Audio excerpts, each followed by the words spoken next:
Did you know? After seeing the two Xenoverse titles sell over 8 million copies combined, Bandai Namco knew for certain that the market was still massive for Dragon Ball games. While the Xenoverse games have various RPG elements and are geared to a more broader audience, for fighters, the company would go in a slightly different direction. Bandai Namco once again wanted to challenge themselves by taking the iconic Dragon Ball characters that we've all loved for decades and put them in a more competitive fighting environment. The game's developer, Arc System Works, was the perfect fit for what they wanted because very few companies know competitive fighting games quite like Arc System Works, and they actually did collaborate with Bandai on the Dragon Ball franchise in the past. They developed Dragon Ball Z Supersonic Warriors and more recently Extreme Butoden on the 3DS. During that time they were working on Butoden, producer Tomoko Hiroki wanted the next title to be a full-on hardcore fighter, and she'd seen what Arc System Works was doing with the Guilty Gear series at that time, so she approached Arc with her idea and they jumped at the chance to make this title. The team already had several other projects in the pipeline, but they shuffled things around to squeeze the game into their workload. When looking for a director to helm the project, one name brought up was Junya Motomura. Motomura had prior experience with the series, having directed Supersonic Warriors. He was also the lead designer and character modeler for several BlazBlue and Guilty Gear games, making him the perfect fit for director. Guilty Gear served as an inspiration to fighters in several ways, most notably its art direction. Ever since the PS2 era, most Dragon Ball games are in 3D, but producer Hiroki believed the soul of the series was inseparable from a traditional 2D look. In addition to that, many fans were asking for a new 2D game, and thus it cemented the game's art direction. They initially wanted something that looked exactly like Dragon Ball Z, the anime, but they ultimately believed the show's age may be holding back the game's visuals, so they wanted to bring fighters' art into a more modern style, combining the 2D art with advancements in 3D technology, similarly to Guilty Gear. Hiroki believes that the positive reception to the art style of the game was because it replicated what fans believed the show to look like in their heads. She stated, "This is because in the user's mind, they constantly kind of refresh it, freshen up their memories. We see people on the internet saying it's exactly like the anime, but it's not. If you compare the anime and the game, it's totally different." The team felt they'd nailed the art direction when they finalized Gohan's father-son Kamehameha, which was a process that took several months of tweaking. Resident Bandai Namco employee and producer of the Tekken series, Katsuhiro Harada, also lent a hand in the game's development. After seeing a prototype, he gave some feedback on how the game should utilize camera angles as well as some of the cinematic elements. For Fighter's PC release, if it's modded to disable the HUD and cinematic camera, you can see that some of the characters have strange proportions during special attacks. This effect is called forced perspective, and Arc has used it with some of their past games to allow the characters to look normal at dramatic angles.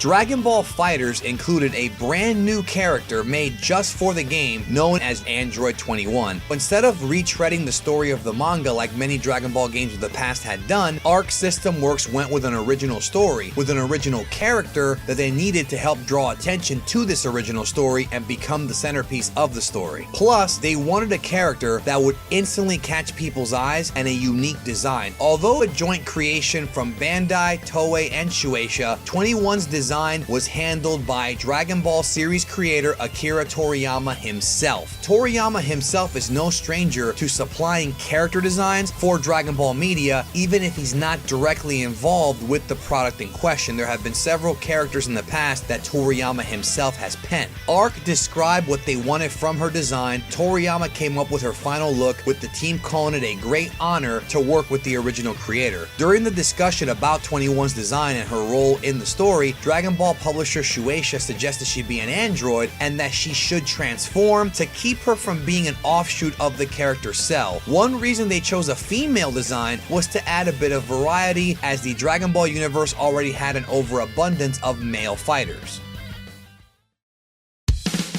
A press release that would officially announce the game was scheduled for June 12th, but was accidentally posted on Bandai's website 3 days earlier. Titled Dragon Ball FighterZ with an S, in the press release, an official logo for the game was found shortly after, naming it Dragon Ball FighterZ with a Z. The name Dragon Ball FighterZ was originally just going to be a code name, with Bandai hoping to find something with a nice ring to it later on. Some of the proposed names that were talked about during this time included Dragon Ball Rising and a reuse of the Butoden name as a tribute to earlier Dragon Ball fighting games. Hiroki said they chose the Z as the last letter of the alphabet, and they wanted to drive home the ultimate end-all aspect of the game. This, of course, would be coupled with the fact that the letter Z already had strong ties to the Dragon Ball name for several decades. Since the announcement of the game, buzz has been very high. FighterZ is one of the fastest selling Dragon Ball games in history, shipping out over 2 million copies in only 5 days. Within the first week of its release, people were so quick to data mine the game and found many files that hinted at future content within the game, like DLC or maybe things that were cut out of the game before the final version. In the game's files for future Trunks, the Sword of Hope from the Zamasu arc of Dragon Ball Super was found fully modeled. Initially going unused, fans speculated that Zamasu would be added as a playable character, which indeed did happen a few months later through DLC. The sword itself is used in both future Trunks and Zamasu's dramatic finish attacks. Speaking of Zamasu, there's actually an interesting secret about Zamasu's English voice actor that ties into Dragon Ball FighterZ. The English dub of Dragon Ball Super credits Zamasu's voice actor as David Gray. However, many suspect that this is a pseudonym used to hide the real identity of the actor. Despite having the exact same voice, the credits in FighterZ list Zamasu's voice actor as Sam Magisters, adding to the confusion. Sam Magisters is an anagram of James Marsters, an actor who already has ties to Dragon Ball. Marsters is a longtime fan of the franchise and actually portrayed King Piccolo in the universally panned Dragon Ball Evolution live-action movie. Although using a pseudonym here might seem a bit strange to some, it's not uncommon for voice actors to use aliases and fake names. It's a common practice that avoids complications with acting unions, and it allows the actors to work around having exclusivity contracts. Dragon Ball FighterZ has many secrets and Easter eggs, most of which come in the form of the game's dramatic finishes, which often reference iconic moments in the series. For example, the character Yamcha has a special finish when facing Nappa on the Rocky Field stage, referencing a battle during Z's Saiyan saga. The death of Yamcha at the hands of the Cyberman has become an inside joke and a meme among fans, as it demonstrates Yamcha's lack of power compared to other fighters. However, players can turn the tables on Nappa in FighterZ, recreating the original scene with Nappa taking Yamcha's place, so that's a W for the Desert Bandit. FighterZ also has character-specific quotes at the end of matches, one of which was changed just days before the game's release. In a victory against Gohan, Goku would say, "Gohan, you've gotten a lot stronger. That makes me proud." Finally, this received a fair amount of backlash from fans, as it gave the impression Goku was never proud of his son's accomplishments, and fans should be aware that the line is not in the original Japanese and was changed for the localization. Piccolo, on the other hand, had a much less backhanded statement, which fueled the joke in the fandom that implies that Piccolo's a better father than Goku ever was. The line was changed to remove the word "finally" by the time of FighterZ release.